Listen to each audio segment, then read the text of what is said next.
What's on, ladies and gentlemen? My name's Ross, I like games, and today it is finally time to take a look at the top 10 cards from the newest Keyforge set, Worlds Collide. We've done top 10s for every house, link in the description. We've looked at the top 10 anomalies, link in the description. It is now time to look at the top 10 overall. However, a word of warning, this is a very good set. There are lots of new cards. Many of these cards are good. Zenzik is inarguably a great card. If it is in the center of your battle line at the end of your turn, you get to draw 2 extra cards. Well, Mother lets you draw 1 extra card and that's really good. So definitely drawing 2 extra cards at the end of your turn is great. This isn't meant as a slight on Zenzik or any of the other amazing cards that didn't make the list, of which there were many. It's just a phenomenal set. And I spoke to a bunch of people, I put a poll up on Facebook, I read all the comments in the poll. Incidentally, it was interesting to note that I took the top 3 or 4 cards from each house and put them as the poll, and a bunch of people suggested a bunch of cards like Zenzik that weren't in the poll that I put, and telling me, how can this possibly be? And I agree, they're phenomenal cards. But people didn't vote them into the top 3 or 4 of their house, so I didn't put them on the poll. Though I was convinced for one of them, in at number 10, Gargantodon. A card that I didn't put in the poll, but I've spoken to a bunch of people and I've had a good think, and I thought, no, you know what? It is good enough to be in there. And it is the most powerful creature we've ever seen. It is a 16 power creature. It's huge, and there's a bit of a distance between it and number 2. Now, there are a bunch of downsides. It enters play stunned, and it can only deal 4 damage when fighting. But the real great thing here is that each amber that would be stolen is captured by a creature controlled by the active player instead. What that means is, instead of taking your amber, they borrow it. If your opponent steals an amber, they gain an amber, you lose an amber. But if they capture an amber, they get the amber, but they don't get to spend it, it just goes on to one of their creatures. And then when you destroy that creature, you take it back. Amber on a creature gets returned to the other player when the creature is destroyed. This can single-handedly shut down stealing decks, while also just being a gigantic 16-power beast. Even if you just sit there and reap for several turns, it's still a good use of the card. I like Gargantodon. This can swing games. And to be clear, this was a very hard top 10 to make. All of the top 10 are phenomenal cards. In at number 9, another card from the Saurian Republic, Cincinnatus Rex. We're not splitting this up by house, it is house agnostic, we're just looking at the 10 best cards.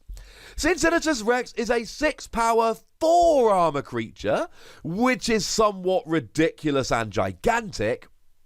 But if there are no enemy creatures, it just immediately gets destroyed. Immediately. If there are no enemy creatures, it goes away. But when you fight, you may exalt Cincinnatus Rex, that is to say, put an amber from the common pool onto it. Yes, when he goes down, your opponent gets that amber.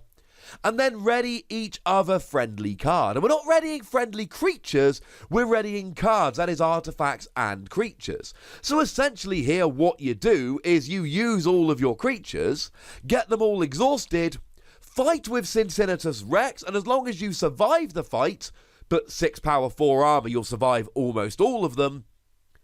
You then get to ready all of your creatures and use them all again. Knocked down a little bit because it gets destroyed if there are no enemy creatures, and you need to exalt it. There are downsides here, but the fact is this can give you multiple activations of multiple cards, and that means it gets a spot in at number 9. In at number 8, Ghosthawk. It was the runaway winner when we looked at our top 10 from Untamed. Gets in here at number 8. And it's a brilliant card. It's one of the few cards in Worlds Collide with Deploy. That is to say, you don't have to put it on the end of your battle line. You can put it down wherever you like. And when you play it, you get to reap with each neighbouring creature one at a time. So essentially what you do here is you get 2 non-untamed creatures next to each other. When you play Ghosthawk, you whack it down in between them, and then you get to get 2 extra amber by reaping with them. They are non-untamed creatures. You weren't going to be able to use them this turn anyway, so you might as well. Play it down, reap with 2 creatures, job's a good un. Now the weird thing is, this essentially turns it into a slightly more powerful Dust Pixie. I mean, if you wanted to sound impressive, you could say twice as powerful Dust Pixie, but no. 2 power rather than 1. And then basically you sit there reaping with it until your opponent destroys it, and then you do the whole thing over again. If you don't have 2 non-untamed creatures next to each other, it's not quite so good. But they should be ready as it's your turn, and they get readied at the end of your turn, so it just gives you 2 extra reapings. That makes me happy. In at number 7, another Saurian Republic card. Yeah, that's right, 3 out of the first 4. Spoiler alert, it's the last one. It's Tribute. A very, very nice card that can do a whole bunch of good. You see, it's an action card, and it gives you an amber bonus, and what happens is that the most powerful friendly creature captures 2 amber. Now you may then exalt that creature to repeat the preceding effect. So at the end of the turn, you will essentially have 5 amber on that creature, 4 that were captured, and 1 that was put there from exalting. And maybe your opponent does just get it right back, and then it actually backfires because they get the 4 that they lost and an extra 1. But if you put it on something like Grimlocus Ducks or Gargantodon, they're not easy creatures to just take down. And the other thing is, even if your opponent gets their 4 amber right back with the 1 that you put on there from exalting, they still don't have it at the start of their turn. You've still probably slowed them down by an entire turn, as they weren't able to forge when they should have been able to. So worst case scenario here, your opponent ends up with 1 more amber overall, but you've stopped them forging. Now, incidentally, let's say they've got 7 amber, you play Tribute, capture 2 amber, they're not going to be able to forge, so don't exalt to do it again if you don't want to. Don't have to always get the 4. The point is, this can stop your opponent forging a key. And then, of course, if you're able to combo this with something like Senator Shrix, for instance, whereby you can just spend amber on her, or Praefectus Ludo, whereby if you're destroyed, the amber goes to the common supply rather than your opponent, yeah. This could work out very nicely indeed. In at number 6, Com Officer Kirby. Com Officer Kirby is a very, very nice card. It's also a common card, so it's going to pop up in decks more often, but we're looking at the best cards, not the best. We're not taking rarity into account, we're just looking at the best cards. When you play or fight or reap, you may play a non-Star Alliance artifact, upgrade, or action card this turn. It lets you, it's kind of like an every turn helper bot, but you're not allowed to play creatures here. It has to be an action, an upgrade, or an artifact, which we're pretty alright with. But the thing that's so good about this, it's when you play, or when you fight, or when you reap, so you get to essentially keep doing this over and over again. It is a wonderful, wonderful card, which just gives you extra uses of cards. It just lets you play more stuff. It is house cheating, but it is really good house cheating and continuous house cheating. I mean, this is very much the definition of a Burn the Witch card. This is a card where as soon as you play it, your opponent has to take it out, or it is going to overwhelm them. But even if they do take it out immediately, you've still got to house cheat once just from when you played it. It's a bit dumb. In at number 5, another Grand Star Alliance creature. It's Captain Val Jericho. And I literally I just switched these 2 round. This was supposed to be number 6, but I bumped her up to number 5, gosh darn it. She's that good. 5 power, 1 armor creature, and at any point during your turn, if Captain Val Jericho is in the center of your battle line, you may play 1 card that is not of the active house. So it's house cheating. But the thing that's so ridiculous here is, it's not just on a Grand Star Alliance turn. Whoever your active house is, as long as Val Jericho is in the center of your battle line, you can play 1 card from out of house. And that can be a creature, or an action, or an upgrade, or an artifact. It is any card you like. It is not limited by type. And what makes this so ridiculous is that it is every turn, regardless of your active house.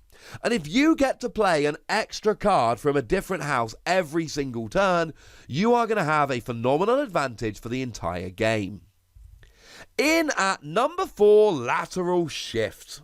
This is the anomaly that made it onto our list here. The only one, incidentally, that made it onto the list.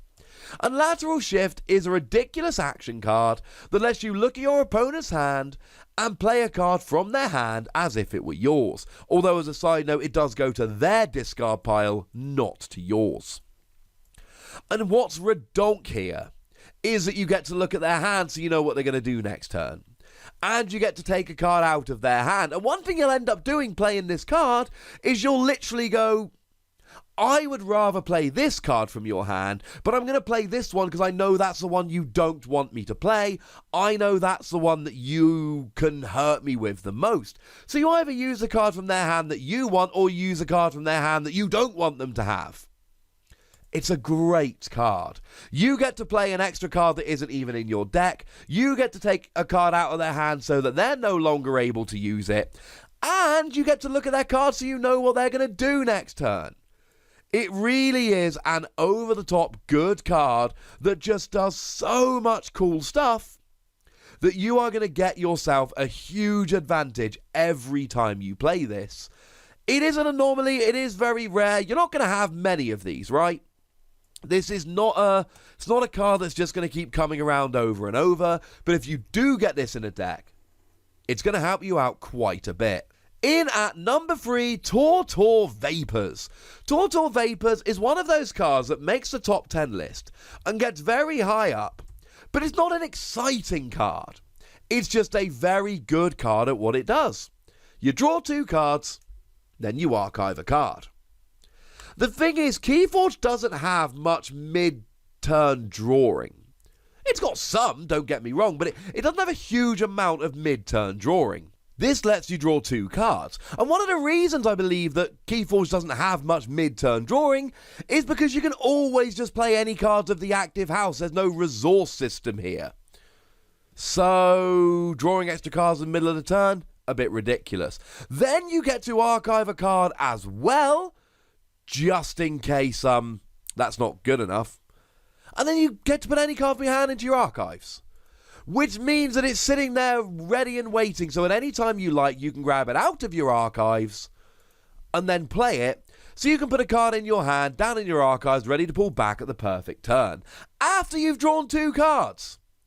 Ladies and gentlemen, this card is, as I like to say, dumb good. But it's not even number 1, this is number 3. In at number 2, EDI Eddie 4x4. Now, this is not always a phenomenal card. If you've got one Eddie in your deck with no support, and somebody did make this point on the poll, it's not necessarily a great card. It's a free power 0 armor creature. When you play it, you archive a card, and then your opponent's keys cost +1 amber for each card in your archives. And if you've got an Eddie in a deck with very little archiving and no real way to protect it, you play it down, archive 1 card, your opponent's keys cost +1, they destroy it, done. But we saw the deck that won PAX Unplugged the other day. I'll pop a link to it in the description. And that was a deck that had Eddie with a whole bunch of archiving and hologramophone, which meant that the player could continually ward Eddie. A ward counter says that the next time your opponent would destroy, damage, or otherwise remove the creature, you just remove the ward counter and carry on with your life. Yeah. In some decks, this isn't a great card, but the reason Eddie finds its way up into the number 2 spot is because in the right deck, it is a full-on game-breaking card. In the right deck, this is a I had no chance of winning kind of card. It is ridiculous. You need the right support around it, but with the right, and we've already seen this, with the right support, it becomes a Vault Tour winning deck. Oh, speaking of Vault Tour winning deck, Infurnace is number 1. You see, that deck I told you about actually had a pair of Infurnace as well. And Infurnace is dumb good. I like that phrase, but it really fits here.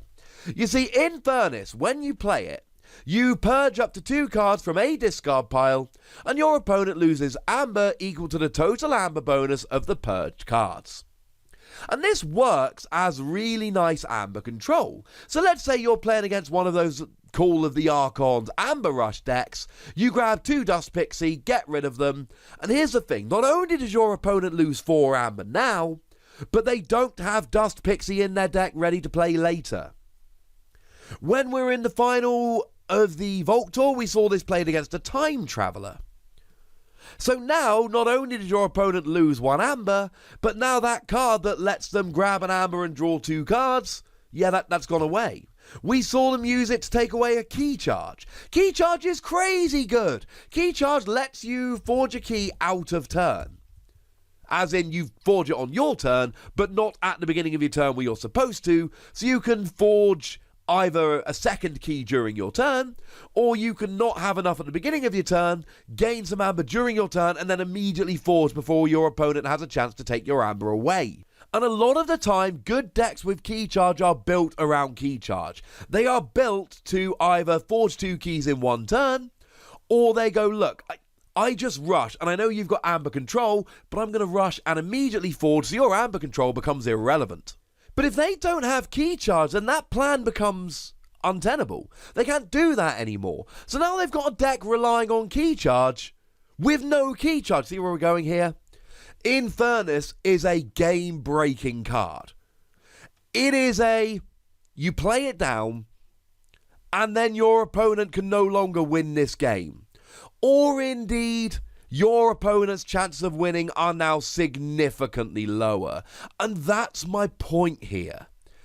It's not just that it's a good card, it is one of those cards where if you play it down and play it right, not unlike Eddie, your opponent basically just goes, yeah, you win. It's ridiculous. So there we go, ladies and gentlemen, the top 10 cards from Worlds Collide, and if I missed off a card that you think is amazing, I'm sorry. It is a good set with a lot of very good cards, and I know I left a lot of very good cards off the list. But hey, that's why there's a comment section. Let's have an argument down there, shall we? Let's talk about the cards that shouldn't have been put on and the cards that should have been put on in their place. And you know by now, hopefully, that if you give me a full top 10 list, we can be friends. So go nuts in the comment section, but please do remember the rule. Be nice, would ya? And then make sure you like this video, subscribe to this channel, follow me on Twitter at the Wossy, where we talk Keyforge and a whole bunch of other games, and do please consider checking out patreon.com/PTCGradio, where you can support the channel, get some bonus podcasts, and all that kind of stuff. But by far the most important thing, as always, look after yourselves till next time, would ya? Thank you very much for watching. My name's Ross, and you've been watching Wossy Plays.